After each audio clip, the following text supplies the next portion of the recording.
Hello friends, कैसे हैं आप सब। आशा करती हूँ आपकी तैयारी बहुत अच्छी चल रही होगी। हम लोग बात कर रहे थे थियरी ऑफ एंथ्रोपोलॉजी की, एंथ्रोपोलॉजिकल थियरीज़ की, जिसमें हमने अलग अलग तरह की थियरीज़ की बात करी। हमने इवोल्यूशनिज्म समझा, शुरुआत वहीं से हुई थी। उसके बाद आता है, अगर क्रॉनिकली देखा जाए कि समय के हिसाब से कि 19th सेंचुरी में फिर उसके आगे क्या हुआ, फिर उसके आगे क्या हुआ, इस तरह से एडवर्ड ब्रूनर टाइलर के बाद क्या होता गया और आज तक क्या हो रहा है, उस तरह से इवॉल्व कैसे हो रहे हैं हम, और एंथ्रोपोलॉजी इवॉल्व कैसे हो रही है। तो अलग अलग थियरीज अलग अलग टाइम पे आई, लेकिन हम क्रॉनिकली यहाँ डिस्कस कर रहे हैं। ठीक है, तो क्रॉनिकली देखा जाए, सबसे पहले इवोल्यूशनिज्म आया, उसके बाद डिफ्यूजनिज्म आया, उसके बाद आपका नियो इवोल्यूशनिज्म आया। ठीक है, उसके बाद कल्चर, पर्सनैलिटी, फंक्शनलिज्म, ये सारा कुछ आएगा। तो मैं ग्रेजुअली बताते जाऊंगी आपको। अभी तक हमने इवोल्यूशनिज्म डिस्कस किया, देन डिफ्यूजनिज्म पे हम आ जाते हैं। डिफ्यूजनिज्म में तीन स्कूल थे, ब्रिटिश, जर्मन, अमेरिकन। तो हमने बात कर ली है अमेरिकन स्कूल ऑफ डिफ्यूजनिज्म की। हम बात करते हैं अब जर्मन स्कूल ऑफ डिफ्यूजनिज्म की। जर्मन स्कूल मतलब ये मैंने रीजन वाइज डिवाइड किया है। ठीक है, कि जो यूजुअली जर्मनी या बर्लिन में थे, तो वहां से जो निकल के आई जो थियरी, ठीक है, उसको हम कह देते हैं जर्मन स्कूल ऑफ डिफ्यूजनिज्म। क्या कह देते हैं? German school of diffusionism. और जर्मन लैंग्वेज में डिफ्यूजनिज्म को कहते हैं कुल्तुर क्रीज। क्या कहते हैं? Culture crease. ध्यान से सुनिएगा, सारे वर्ड्स थोड़े से आपको रटने पड़ेंगे। अच्छा, वीडियो के दौरान आप स्क्रीनशॉट ले सकते हैं या बार बार इसको एक दो बार सुन लीजिए और अपने वर्ड्स में इसको लिखने की कोशिश करिए। ठीक है, तो अभी देखिए, तो हम कुल्तुर क्रीज पे आ जाते हैं। कुल्तुर क्रीज जर्मन में भाषा में हम डिफ्यूजनिज्म को कुल्तुर क्रीज की उसमें समझते हैं। ठीक है, अब ये है क्या, ये स्कूल क्या था, कैसे हुआ, तो मैंने अपने नोट्स बना रखे हैं यहाँ पे। ये एक फ्रेमवर्क है, आप कोई भी बुक लेके एंथ्रोपोलॉजिकल थियरीज की आप वहाँ से पढ़ सकते हैं। लेकिन जब हम कंपटीशन की तैयारी में रहते हैं तो हमारे पास नंबर ऑफ बुक्स हैं जो पढ़नी होती हैं, तो टाइम फ्रेम होता है, हम उतना कंसल्ट नहीं कर सकते, पढ़ नहीं सकते, डिटेल में जा नहीं सकते। तो हमें हमेशा रिक्वायरमेंट रहती है एक ऐसे कंसाइज नोट की जिसमें वो चीज़ें सारी आ जाएं जो उस कॉन्सेप्ट को समझा सकें और जिसे हम आंसर कर सकें। ठीक है, चाहे वो मल्टीपल चॉइस क्वेश्चन हो, चाहे डिस्क्रिप्टिव क्वेश्चन हो। तो कई बार जर्मन स्कूल ऑफ डिफ्यूजनिज्म एक ब्रॉड क्वेश्चन पूछ लेता है, या कई बार पब्लिकेशन पूछ लेता है, तो हम ये सारी चीज़ें इसमें कवर करेंगे। और एक चीज़ और है, इसको इस तरह से आप नोट्स या फ्रेमवर्क बनाते जाएंगे ना, जैसे मैं आपको इस वीडियोज़ में दिखाती जाती हूँ या लेक्चर में समझाती जाती हूँ, तो आप इससे अपना जो मल्टीपल चॉइस क्वेश्चन होता है ना, इसे अलग से पढ़ने की ज़रूरत नहीं पड़ेगी। ये ड्यूरिंग द डिस्कशन ही समझ में आता रहेगा और याद होता रहेगा। ठीक है, तो देखिए इसमें फर्स्ट पॉइंट वही मैंने लिखा है, जर्मन स्कूल ऑफ डिफ्यूजनिज्म है ये। नेक्स्ट है, it was initially influenced by geology. अच्छा, ज़्यादातर ये ना पहले actually anthropology as a discipline establish नहीं हुई थी, तो जो भी इंटरेस्टेड हो जाता था ह्यूमन बीइंग की स्टडी के लिए, वो एंथ्रोपोलॉजी से नहीं होता था, वो अलग अलग ब्रांचेस से होता था, कोई साइकोलॉजी से, कोई जियोलॉजी से, कोई सोशियोलॉजी से, कोई हिस्ट्री से। ठीक है, तो जो मोस्टली जर्मन स्कूल थे, जर्मन इंटेलेक्चुअल्स थे, वो जियोलॉजी बैकग्राउंड के थे। कहाँ से थे? जियोलॉजिकल बैकग्राउंड के, मतलब भू तत्ववेत्ता जिसे कहते हैं, जो पृथ्वी की स्टडी करते हैं, फिजियोलॉजी, पृथ्वी की फिजियोलॉजी वगैरह की। ठीक है, तो इट वॉज इनिशियली, जो पहले इसका इफेक्ट पड़ा वो जियोलॉजी से। From here the German diffusion first got inspiration. ठीक है, it was applied in the field of science. तो जियोलॉजी का जो कॉन्सेप्ट था वो अप्लाई किया गया कहाँ पे? साइंस ऑफ कल्चर में सबसे पहले। According to this school at one time there was so many culture spread in circular form. ध्यान दीजिएगा, क्रीज मतलब होता है दिस वे, सर्कल। ठीक है, क्रीज मतलब सर्कल। तो इनके हिसाब से ये कहते हैं कि एक टाइम पे बहुत सारे कल्चर थे जो स्प्रेड किस फॉर्म में हुए? सर्कुलर फॉर्म में। ठीक है, Kulturkreis school is product of observation of museum, क्योंकि during 19th century mostly they were museum worker या क्यूरेटर। ज़्यादातर क्या थे वो, इस स्कूल के इंटेलेक्चुअल वो ज़्यादातर म्यूजियम वर्कर थे। ठीक है, तो कुल्तुर क्रीज जो कह सकते हैं कि ये स्कूल किस चीज़ का प्रोडक्ट है, वो है ऑब्जर्वेशन ऑफ म्यूजियम। म्यूजियम में देखते थे, म्यूजियम में बहुत सारे मटेरियलिस्टिक कल्चरल रखे होते थे, एलिमेंट रखे रहते थे, उसको वो ऑब्जर्व करते रहते थे और तरह तरह के इंटरप्रिटेशन देते थे। और इस तरह से उन्होंने इस तरह से बताया कि कल्चर कैसे ग्रो हुआ, कैसे डेवलप किया। ठीक है, तो जो मेन फाउंडर थे, there are were many person who support this theory, लेकिन 4 लोग ऐसे थे जो इस स्कूल के फाउंडर हैं। वो थे, फर्स्ट हैं फ्रेडरिक रैडजल, लियो फ्रॉबिनस, ग्रैबनर, फादर विलियम स्किमिडिट। तो ये आप याद कर लीजिएगा, फ्रेडरिक रैडजल, लियो फ्रॉबिनस, ग्रैबनर, फादर विलियम स्किमिडिट। ठीक है, These scholars were also talked about criteria of quantity and criteria of quality। तो जब भी कुलतुर क्रीज की बात की जाएगी, ये 2 चीज़ें ज़रूर बताइएगा आप, criteria of quantity and criteria of quality. ठीक है, तो जो इनकी जो थियरी थी वो मेनली यही चीज़ बात कर रही है। बस ये है कि जैसे कहते हैं ना, एक ही चीज़ को अलग अलग अंदाज में बता देना, अलग अलग एग्जाम्पल देके बता देना, बस बात वही है। तो अगर यहाँ पे पूछा जाए कि इनका क्या वो था समझाने का तरीका, तो उन्होंने सिर्फ 2 चीज़ों के बारे में बात करी, वो है criteria of quantity and criteria of quality. Right, अब ये क्या है, actually they completely deny the psychic unity of mankind and where they find similarity they interpret diffusion. ये तो पहले भी मैंने आपको बताया कि डिफ्यूजनिस्ट जो थे वो साइकिक यूनिटी ऑफ मैनकाइंड को बिल्कुल डिनाई करते थे। ठीक है, एकदम भी इसको एक्सेप्ट नहीं किया। और जहां भी उन्हें सिमिलरिटी दिखती थी, जैसे इवोल्यूशनिस्ट क्या कहते थे कि भाई हमारे सोचने का तरीका एक ही है।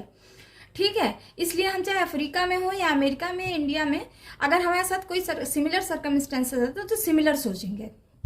लेकिन इनके साथ ऐसा नहीं था। ये कह रहे हैं कि जहां भी इनके साथ इनको सिमिलरिटी दिखती थी, ये किस बात को इंटरप्रेट करते थे, डिफ्यूजन। किस बात को इंटरप्रेट करते थे, डिफ्यूजन का। डिफ्यूजन मतलब कि भाई वहां से बोरो करके आया है, कल्चर डिफ्यूज हुआ है। ठीक है, अब एक थोड़ा सा समझ लेते हैं क्राइटेरिया ऑफ क्वालिटी क्या है। क्राइटेरिया ऑफ क्वालिटी को क्राइटेरिया ऑफ फॉर्म भी कहते हैं। इसमें क्या करता है, in comparing the 2 things we see what basis are similar in cultural traits. ठीक है, 2 चीज देखा हमने और फिर हम ये देखते हैं उसका जो बेस है किस तरह से सिमिलर है। तो more similarity in a cultural item, more the possibility of historical connection. ये क्या कहता है कि अगर कल्चरल आइटम में ज्यादा सिमिलरिटी हुई तो हिस्टोरिकल कनेक्शन ज्यादा है, मतलब वो हिस्टोरिकली ज्यादा अटैच्ड है। It can apply in single item. एक एक चीज कल्चरल एलिमेंट उठाते तो कंपैरिजन करते थे। तो जैसे मान लो बो एंड एरो के बारे में बात कर रहे हैं, एग्जाम्पल ले लेते हैं। तो जो क्रॉस सेक्शन, मतलब एरो का जो काटने का, जैसे ये एरो है, इसको काटा यहां से, तो जो क्रॉस सेक्शन उनके काटने का जो तरीका था, ठीक है, बो शेफ्ट को, फैशिंग ऑफ एरो स्ट्रिंग को जो बांधते थे वो, ठीक है, फादरिंग ऑफ एरो के पीछे वो पीछे वो कुछ फेदर्स भी लगा देते थे। ये सारे जो छोटे कल्चरल एलिमेंट्स हैं, ये सिमिलर हैं इंडोनेशिया में, बिल्कुल अफ्रीका की तरह। तो अगर इवोल्यूशनिस्ट होते तो क्या कहते हैं कि भाई यहां भी वही चीज सोचे और वही चीज समझे और इवॉल्व किया, ओरिजिन किया ये कल्चरल एलिमेंट। और लेकिन इन्होंने बताया नहीं, therefore concluded they have got by borrowing. Culture को बोरो किया है ये, कि कहाँ कैसे फेदर लगाना है, बो स्ट्रिंग को कैसे बांधना है, बो शेफ्ट को कैसे क्रॉस सेक्शन करना है। ये जो छोटी छोटी चीजें हैं इसको इन्होंने कैसे करी हैं, बोरो करके ली है। ठीक है, एक तो ये बात समझ में आ गई। दूसरा इन्होंने बात किया क्राइटेरिया ऑफ क्वांटिटी। क्वांटिटी मतलब कितना है ना, हाउ मच करके। तो जैसे इसमें किसी एक कल्चर आइटम को ले लिया, सिंगल आइटम को, बो एंड एरो, लेकिन इसमें क्या किया उन्होंने, on comparing 2 things, material and non material. ठीक है, they consider 1 item in criteria of form, but in criteria of quality we suppose the other cultural items besides 1 cultural item. ठीक है, यहाँ पे ये मोर देन 1 कल्चरल आइटम की बात करते हैं, तो इसको कह देते हैं क्राइटेरिया ऑफ क्वांटिटी। क्वांटिटी मतलब ज्यादा फॉर्म में, ज्यादा क्वांटिटी में। ठीक है, तो नंबर ऑफ कल्चरल एलिमेंट ज्यादा होंगे। So this criteria talked about many cultural trade comparison. ठीक है, समझ में आ गई इतनी बात। Criteria of quality and criteria of quantity. तो कुलतुर क्रीज ने ये बात कही। कुलतुर क्रीज स्कूल जो था उन्होंने इस तरह से डिफ्यूजन को समझाने की कोशिश की। चलिए अब आगे देख लेते हैं।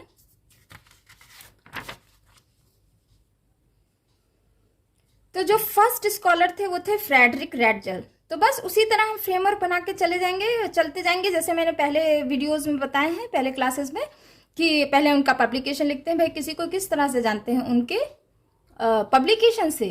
तो फ्रेडरिक रैटजेल का जो पब्लिकेशन था वो बुक का नाम था एंथ्रोपोजियोग्राफिया। देखिए यहाँ भी जियोग्राफी का है, नाम आ गया ना इनकी बुक में। इस बुक को इन्होंने नाम दिया एंथ्रोपोजियोग्राफिया, 1899 में आया था। और दूसरी जो इनकी फेमस बुक थी वो थे वोल्कर कुंडे, जो लगभग तीन वॉल्यूम में आई थी। वोल्कर कुंडे ये 1888 में आई थी। ठीक है। इनके हिसाब से criteria of form was developed by Ratzel in German as form gedanke. देखिए ये वर्ड एज इट इज याद कर लीजिएगा, क्योंकि अगर कुलतुर क्रीज स्कूल लिखना हुआ, ये जर्मन स्कूल ऑफ डिफ्यूजनिज्म लिखना हुआ तो ये सारे वर्ड्स आपको इस्तेमाल करने पड़ेंगे। तो जर्मन लैंग्वेज में क्राइटेरिया ऑफ फॉर्म या क्राइटेरिया ऑफ क्वालिटी को क्या कह देते थे? फोरमन गेडेंके। ही ओपनड, इनके हिसाब से, कि that single cultural trait usually diffused and whole cultural complex were transplanted by migration. एक सिंगल ट्रेट क्या हो जाता था? यूजुअली डिफ्यूज कर जाता था, लेकिन होल पूरा अगर कल्चरल सिमिलरिटी इन्होंने देखा तो क्या बोले कि ये यूजुअली माइग्रेशन के थ्रू आया है। मतलब कुछ लोग आए माइग्रेट करके और वो सारा कल्चरल एलिमेंट लेके आए, कल्चरल सिस्टम लेके आए, कल्चरल सोचने का तरीका लेके आए इनके हिसाब से। ठीक है। He said that not every similarities could be taken as proof of historical connection because object of material culture in order to have any utility at all must possesses certain features. इन्होंने कहा कि हर similarity को कोई जरूरी नहीं है कि historical connection के रूप में देखा जाए या प्रूफ माना जाए, क्योंकि कई बार कुछ फीचर्स ऐसे होते हैं जो वो यूटिलिटी के लिए रखे जाते हैं। जैसे कि एक कैनो पैडल, नाव थी, नाव का चप्पू। एक canoe paddle need a blade and arrow, तो आप जानते हैं arrow head and spear must have. देखो जैसे कि ये तीर, एक भाला है, भाला में तो पॉइंट बनाएंगे ही तभी तो बहुत इफेक्टिव रहेगा, तो उसकी यूटिलिटी है, इस पॉइंट की यूटिलिटी है भाले की। तो इनके हिसाब से कि कोई चीज जब यूटिलिटी में रहती है तो वो कोई जरूरी नहीं है कि हिस्टोरिकल कनेक्शन है तभी वो है, कई बार यूटिलिटी भी है इसलिए भी उसको वो सोसाइटी पॉजेस करती है। ठीक है। If there were other similar qualities unrelated to use they must evidence historic. अगर इसके अलावा कोई क्वालिटी है, अगर इसके अलावा कोई क्वालिटी है जो सिमिलर है और उसका यूज से कोई लेना देना नहीं है, तो इसका मतलब वहां पे हिस्टोरिकल रिलेशनशिप है ना? समझ आ गई यहां तक बात? सो इफ पैड, अच्छा देखिए वही चीज इन्होंने बहुत बढ़िया एग्जांपल से बताया। So if paddle have similar in size ornamentation, कई बार पैडल में ना बोट के वो कुछ सजा उजा देते हैं, तो या जो स्पीयर है, भाला है, उसमें फेदर लगा देते हैं शैफ्ट में, तो ये सब जो है ना ये एक्सीडेंटल नहीं है। ठीक है। इट मस्ट इम्प्लाई बोरोइंग और migration even through respective culture may be widely separated in time and space. ये कैसे लिया गया है? बोरोइंग के थ्रू। ठीक है। Ratzel called this principle as form gedanke और क्राइटेरिया ऑफ फॉर्म। रैटजेल ने इस चीज को क्या कहा? फोरमन गेडेंके कहा, या इसको कहते हैं क्राइटेरिया ऑफ फॉर्म। तो that is the contribution of Friedrich Ratzel. यहां तक बात समझ में आ गई? अच्छा, आपको कुछ भी समझ में नहीं आ रहा है प्लीज कमेंट बॉक्स में उसे मेंशन करिए, मैं नेक्स्ट वीडियो में जरूर उसको रिजॉल्व करने की कोशिश करूंगी। ठीक है। नेक्स्ट है लियो फ्रॉबिनस। नेक्स्ट इंटेलेक्चुअल की मैंने बात की थी लियो फ्रॉबिनस। ये कब से कब तक थे? 1873 से 1938 तक, 1873 टू 1938। एक्चुअली ये कोई नहीं, ये इन्हीं के शिष्य थे। ठीक है, स्टूडेंट थे, पीपल ऑफ रैटजेल। ये किस बात के लिए जाने जाते हैं? Remember for a particular term. इन्होंने एक टर्म दिया था जिसको कहते हैं जियोग्राफिकल स्टैटिस्टिक्स, जिसको कहते हैं जियोग्राफिकल स्टैटिस्टिक्स, जो बाद में this later came to be known as criteria of quantity. इसी जियोग्राफिकल स्टैटिस्टिक्स, सीधी सी बात, स्टैटिस्टिक्स से हमें क्या समझ में आ रहा है? अगर देखें मोटा मोटा कि कुछ क्वांटिटेटिव चीज समझ में आ रही है। ठीक है, तो बस इसी को बाद में इन्होंने क्राइटेरिया ऑफ क्वांटिटी के रूप में बता दिया था। इनके हिसाब से he opined that migration was more important factor of explanation than diffusion in cultural similarities. अच्छा, लियो फ्रॉबिनस ने ये कहा कि भाई माइग्रेशन ज़्यादा इम्पॉर्टेंट फैक्टर है किसी कल्चरल ग्रोथ को समझने के लिए इन स्पाइट ऑफ डिफ्यूजन। ठीक है, तो जहाँ पे इनको सिमिलरिटी दिखती थी ये ज़्यादातर बताते थे ये ड्यू टू माइग्रेशन हुआ है। ठीक है, he argue criteria of quantity will prove historical connection. इन्होंने बताया कि क्राइटेरिया ऑफ क्वांटिटी ही हिस्टोरिकल कनेक्शन को प्रूव करेगा।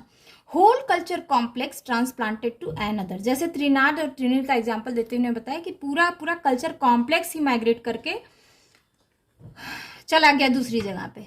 ठीक है, तो ये तो बात हो गई लियो फ्रॉबिनस की, जिन्होंने क्राइटेरिया ऑफ क्वांटिटी या जियोग्राफिकल स्टैटिस्टिक्स की बात की थी।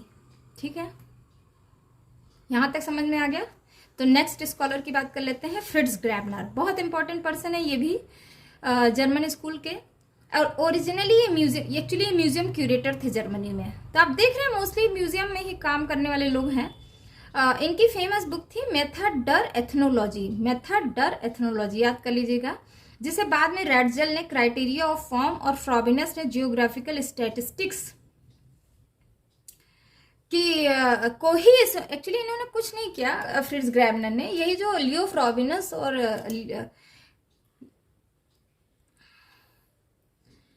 एक्चुअली फ्रिट्ज ग्रैबनर ने कुछ खास नहीं किया था। इन्होंने ये जो ऊपर फ्रेडरिक रेडजल और लियो फ्रॉबिनस ने जो बात कही थी ना, इसी को इन्होंने अपने बुक में मेंशन किया था और डिस्कस किया था, मेथड डर एथनोलॉजी को। ठीक है, इनकी एक और बुक है एथनोलॉजी, एक और बुक है डास वेल्डबिल्ड डर प्रिमिटिव यूफ। तो आप ऐसे एग्जैक्ट लिखिएगा जैसे यहाँ पे मैंने लिखा है। ठीक है, Graebner views out that early man invented the basis of culture. Graebner ने ये इनके हिसाब जैसे लैंग्वेज, टूल मेकिंग, ये सारी बातें इन्वेंट करी, but soon formed in number of, और फिर छोटे छोटे छोटे स्मॉल ग्रुप बन गए और वो फिर एक दूसरे से आइसोलेट हो गए, अलग अलग दिशा में चले गए, और इस तरह से उन्होंने अपना एक डिस्टिंक्ट कल्चर डेवलप कर लिया, जिसके member during the course of time spread out in all direction. ठीक है, तो इट वॉज द टास्क, अब ये हिस्टोरियन का टास्क है कि वो जाएं और फिर से कल्चर कॉन्स्ट्रक्ट करें। ठीक है, ये कल्चर क्रीज बताएं। यहां तक बात समझ आ गई कि ग्रैबनर ने क्या बात कही। ग्रैबनर ने बात कही कि भाई ऐसा है, जो सबसे पहले लोग थे उन्होंने क्या किया, जो बेसिक्स ऑफ कल्चर थे उसको इन्वेंट किया, जैसे कि लैंग्वेज, टूल मेकिंग, ये सारी बातें, और फिर जल्दी ही क्या हुआ, एक छोटे छोटे बैंड्स बन गए, लोगों का झुंड बन गया, और ये ग्रुप क्या करा, आइसोलेट हो गया एक दूसरे से, और फिर ये बाकी during the course of time थोड़े समय बाद एक दूसरे अलग अलग दिशाओं में चले गए और वहां पे एक अपना कल्चर डेवलप करते रहे। तो इनके हिसाब से अब ये कल्चरल हिस्टोरियन का काम है कि वो जाए और स्टडी करे और हिस्टोरिकल कनेक्शन ढूंढे।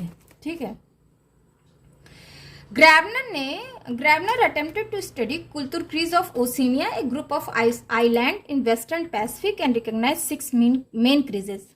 ग्रैबनर ने ओशिनिया एक ग्रुप ऑफ आइलैंड है वेस्टर्न पैसिफिक में, जिसमें इन्होंने स्टडी किया, और 6 मेन क्रीजेस की, क्रीजेस यानी ग्रुप, यानी छोटे छोटे small band.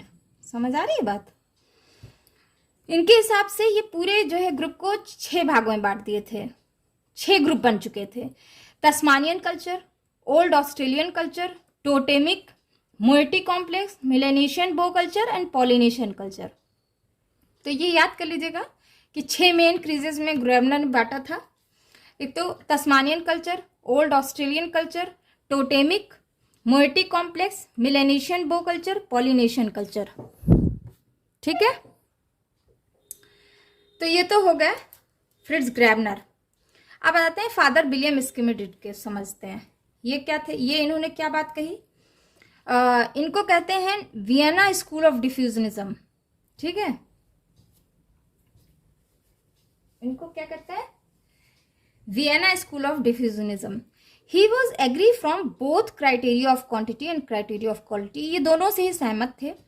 Whereas Grabner studied only the crease of Oceania, Schmidt studied all over world, which divided into 4 grades or circle, और अभी देखिए इन्होंने किसकी स्टडी की थी, ओसिमिया की, लेकिन यहाँ पे स्किमेडिड ने पूरे वर्ड की स्टडी की और 4 ग्रेड में बांट दिया, 4 ग्रेड्स या सर्कल या क्रीज में।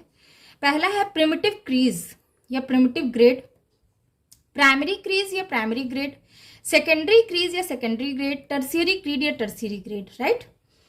Each grade there are sub circle और सब क्रीजेज। समझ आ रही है बात? अब उसमें भी डिवीजन है, छोटे छोटे सब क्रीजेस बन गए। जैसे primitive grade was further divided into 3 sub creases.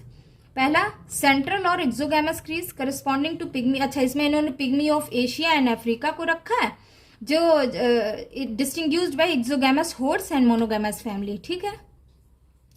Next सब क्रीज था आर्कटिक क्रीज, जिसमें इन्होंने एस्किमो को रखा, distinguish by their exogamous with sexual quality.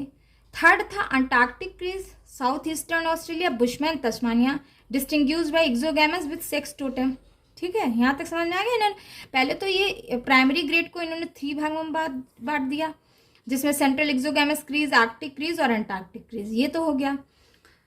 Primary grade को फिर 3 सब क्रीजेस में बांटा, वो था पैट्रियार्कल कैटल रियरिंग नोमैड्स। आप देख रहे हैं कैसे इवॉल्व हो रहा है। Patriarchal cattle rearing nomads, exogamous patrilineal totemic higher hunter, hunters आ गए ना, exogamous matrilineal village dwellings, horticulturalist. Secondary grade देखिए, ये 2 सब क्रीजेस में बनाया। फ्री पैट्रीलिनियल सिस्टम, जिसमें इन्होंने डाला पॉलिनेशियन सूडान को, इंडिया को, साउथ यूरोप को। मैट्रीलिनियल सिस्टम में साउथ चाइना को डाला, इंडोनेशिया को डाला, मिलेनेशिया, नॉर्थ ईस्टर्न साउथ अमेरिका को डाल दिया, ठीक है। फोर्थ ग्रेड को यानी टर्सियरी ग्रेड में इन्होंने रखा, placed this grade with higher civilization of Europe एशियाना में। तो जितने भी हायर सिविलाइजेशन के वो थे सेंटर्स थे, उसको इन्होंने कर दिया टर्सियरी ग्रेड में। यहाँ तक समझ में आ गया कि कैसे डिवीजन किया इन्होंने। अब इनका इंपॉर्टेंट बुक यहाँ मैंने लिख लिया है, तो आप याद कर लीजिएगा और इसको यहाँ लिखना इंपॉर्टेंट है। कहीं भी आप किसी भी स्कूल या थ्योरीज को लिखे तो बुक का मेंशन करना ज़रूरी है। एटलीस्ट जो बहुत इंपॉर्टेंट बुक्स है, जहाँ से कोई कॉन्सेप्ट निकल के आया, वो तो ज़रूर ही मेंशन करना है। इससे ये पता चलता है कि आपने बहुत डिटेल स्टडी की है। एक तो ये डर उर्सपुंजर गॉटेसाइडी, ये तो हमको बताया, जिसको हिंदी में इंग्लिश में ट्रांसलेट किया गया origin of the idea of God. Next book था हाई गॉड इन नॉर्थ अमेरिका। फिर था इन्होंने प्रिमिटिव मैन करके एक बुक लिखा, cultural historical method of ethnology. ये सब आपको लाइब्रेरी में देखने को मिल जाएगा, ठीक है। तो आप जाइए वहाँ पे, इसको एक बार जरूर देख के आइए, ठीक है। इससे आपको याद रहेगा फादर विलियम स्किमेडिड ने क्या लिखा था। तो ये तो सारी बात हो गई कंट्रीब्यूशन की। तो आपने देखा कि they are totally dependent on the migration diffusion, इसके अलावा कुछ सोचते नहीं थे। तो इसका देखिए, कोई भी चीज का एक्सेस उसके पतन का भी कारण बन जाता है, ठीक है। तो यहाँ ये भी बिना क्रिटिसिज्म के अछूता नहीं रहा। तो आलोचना देख लेते हैं क्या है कुलतुर क्रीज का, ठीक है। क्रिटिसिज्म में आ जाते हैं। First criticism, kultur kreis were very renowned concept, बहुत फेमस कॉन्सेप्ट था, done by educated and laborious school, बहुत एजुकेटेड थे और बहुत मेहनती थे। द पैन एजिप्टोलॉजिस्ट, अच्छा एक चीज और मैंने बताना भूल गई, इनको कहते थे पैन एजिप्टोलॉजिस्ट। पैन एजिप्टोलॉजिस्ट क्यों? क्योंकि ये ना इजिप्ट में जो मिस्र के सभ्यता थी ना, उससे ये बहुत ज्यादा प्रभावित थे। तो जहां भी इनको कुछ ऐसा कल्चरल कनेक्शन या हिस्टोरिकल कनेक्शन दिखता था ना, ये सीधा सीधा ये बताते थे, भाई ऐसा इजिप्ट से इवॉल्व हुआ, अब वहीं से फैल गया, इजिप्ट से इवॉल्व हुआ, वहीं से फैल गया। मतलब ये विदाउट एनी कुछ एप्लीकेशन के कि सीधे सीधे ये इंटरप्रेट के थ्रू कर देते थे डिफ्यूजन और माइग्रेशन, ठीक है। इजिप्ट की सभ्यता से ही पूरी दुनिया में सभ्यता आई के हिसाब से। तो इसीलिए इनको कह देते हैं पैन एजिप्टोलॉजिस्ट। एक नाम इनका ये भी है, पैन एजिप्टोलॉजिस्ट, ठीक है। Pan Egyptologist were based on only superficial culture, ठीक है। मतलब वो उसकी गहराई में नहीं जाते थे, वो किसी और से कंसल्ट नहीं करते थे, वो कहीं अप्लाई भी इस चीज को नहीं करते थे, इसलिए ये माना गया कि ये केवल सुपरफिशियल कल्चर था। But it was not case of kultur kreis. Kultur kreis was defunct only, ये खत्म हो गया। Besides scholars are remembered very honourable because they were worked very hard in laboratory and museum. Mostly they were museum worker. At the museum they observed the object and compare the geographical area with the geographical culture. In various cultural area, but it has weakness also. पहला weakness क्या था? दो it was a historical connection, but they never point out which particular place और time where cultural element और whole culture complex originate. देखिए, ये तो कहते थे कि हिस्टोरिकल कनेक्शन है, लेकिन उन्होंने वो टाइम नहीं बताई, वो जगह नहीं बताया जहां से वो कल्चरल एलिमेंट या पूरा कल्चर कॉम्प्लेक्स ओरिजिन हुआ। So origin of culture complex remain completely in वेग। वो वेग में ही रहा, मतलब वो भ्रम में ही रहा। ठीक है। They pregnantly ignore the psychic unity of mankind. Psychic unity of mankind को तो एकदम से उन्होंने इग्नोर कर दिया, और thereby ignore parallel evolutionism और इंडिपेंडेंट। इसीलिए इस यानी कि उन्होंने जो एक साथ पैरेलल इवोल्यूशन हुआ होगा या इंडिपेंडेंट ग्रोथ ऑफ कल्चर हुआ होगा, ये भी इन्होंने डिनाई किया, इस बात को इन्होंने इग्नोर किया। नेक्स्ट है, ethnographer reports were replete with such example that out of necessary similar culture emerged. अच्छा, जो इनके इथनोग्राफिक रिपोर्ट ये लोग बनाते थे, वो बस केवल इतने एग्जाम्पल दे रखे थे जिसका कोई मतलब नहीं होता था। ठीक है। At the same time, there were numerous examples of contrary that similar culture trait has this similar function. This question remain unanswered in कुछ cases. ठीक है। बहुत सारे सिमिलरिटी तो वो बता ही नहीं पाए कि क्यों जो है ऐसा है। अच्छा, फोर्थ पॉइंट है, it vehemently criticize that they were dead against psychic unity of mankind but I. अच्छा, ये तो बहुत क्रिटिसाइज किया गया कि साइकिक यूनिटी ऑफ मैनकाइंड के लिए पूरी वो डेड थे, लेकिन आयरनी देखिए क्या है कि स्किमिडिड का जो स्कीम थी ना, वो समवेयर इवोल्यूशनिस्ट थी। आप देखा है, शुरुआत में पिग्मी से शुरू हुए, अंटार्कटिक कल्चर से शुरू हुए, फिर पिग्मी तक आए, फिर उन्होंने पैट्रीलिनियल मैट्रीलिनियल की बात कर ली, फिर हायर सिविलाइजेशन की बात की। तो एक तरह से उनका जो कैटेगराइजेशन हुआ था, उन्होंने जो कैटेगराइज किया था, वो समवेयर इवोल्यूशनिज्म जैसा था। तो यानी दे वे आर नॉट टोटली बरी इवोल्यूशनिज्म, हम कह सकते हैं। उन्होंने इवोल्यूशनिज्म को एकदम बरी दफना नहीं दिया था, कहीं ना कहीं चल रहा था ये सब बैकग्राउंड में। ठीक है। तो that is all about the kulturkreis, ये जर्मन स्कूल ऑफ डिफ्यूजनिज्म। तो आप इसे जरूर 1 से 2 बार सुनिएगा और समझिएगा। और जो भी क्वेरीज हैं, जो भी आंसर, जो भी क्वेश्चंस आ रहे हैं आपके दिमाग में, जो भी आपको समझना है या नए किस टॉपिक पे आपको नेक्स्ट डिस्कशन चाहिए, ये मुझे कमेंट बॉक्स में ज़रूर लिखें। ठीक है। मुझे मोटिवेट करने के लिए इस चैनल को जरूर सब्सक्राइब करें, जिससे मैं अच्छे अच्छे नोट्स आपके पास ला सकूं और रिफाइंड तरीके से आपको समझा सकूं, बहुत लेमैन टर्म में, और अपने एग्जाम में आपको गेट थ्रू करा सकूं। Thanks for listening. Bye bye.